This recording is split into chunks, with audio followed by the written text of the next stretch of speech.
আষাঢ় মাসের শুরুতে বৃষ্টি তেমন না হলেও গেল 2 দিন ধরেই সারা দেশে বৃষ্টি হচ্ছে। কখনো মুষলধারে, আবারও কখনো গুড়ি গুড়ি বৃষ্টি হচ্ছে। এমন প্রেক্ষাপটে আবহাওয়াবিদরা বলছেন আগামী কয়েকদিন টানা বৃষ্টি হবে, আর জুলাই মাস জুড়ে বৃষ্টি থাকতে পারে।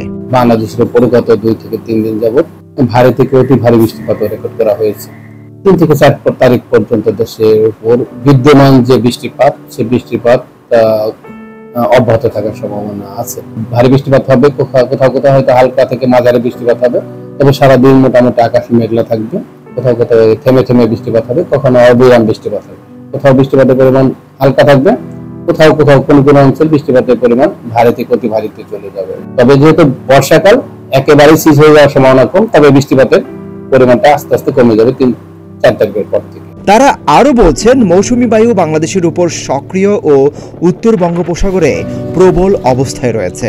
দেশের 18 অঞ্চলের উপর দিয়ে সোমবার দুপুরের মধ্যে ঘন্টায় সর্বোচ্চ 60 কিলোমিটার বেগে ঝড় বয়ে যেতে পারে। সেই সঙ্গে বজ্রসহ বৃষ্টি হতে পারে। তাই এইসব এলাকার নদীবন্দরগুলোকে 1 নম্বর সতর্ক সংকেত দেখাতে বলা হয়েছে।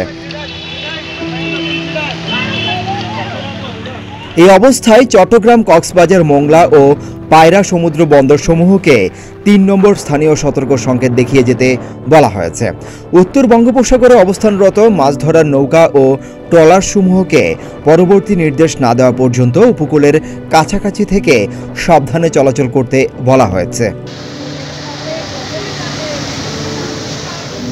সংশ্লিষ্টরা বলছেন রংপুর, রাজশাহী, ঢাকা, ময়মনসিংহ, খুলনা, বরিশাল, চট্টগ্রাম ও সিলেট বিভাগের অধিকাংশ জায়গায় অস্থায়ীভাবে দমকা হাওয়াসহ হালকা থেকে মাঝারি ধরনের বৃষ্টি বা বজ্রসহ বৃষ্টি হতে পারে। সেই সঙ্গে দেশের কোথাও কোথাও মাঝারি ধরনের ভারী থেকে অতি ভারী বৃষ্টি হতে পারে। সারা দেশে দিন এবং রাতের তাপমাত্রা প্রায় অপরিবর্তিত থাকতে পারে।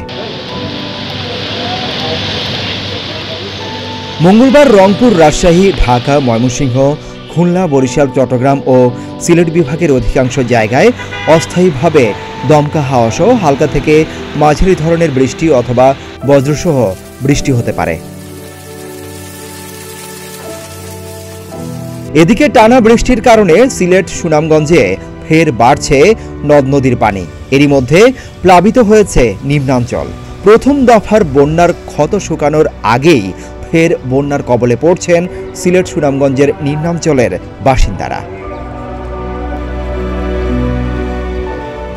অন্যদিকে বৃষ্টির কারণে চট্টগ্রাম, রাঙামাটি, খাগড়াছড়ি, বান্দরবান ও কক্সবাজারে পাহাড় ধসের আশঙ্কার কথা জানিয়েছেন আবহাওয়াবিদরা। তাই পাহাড়ের নিচে বসবাসকারীদের নিরাপদ স্থানে সরে যাওয়ার কথা বলা হয়েছে।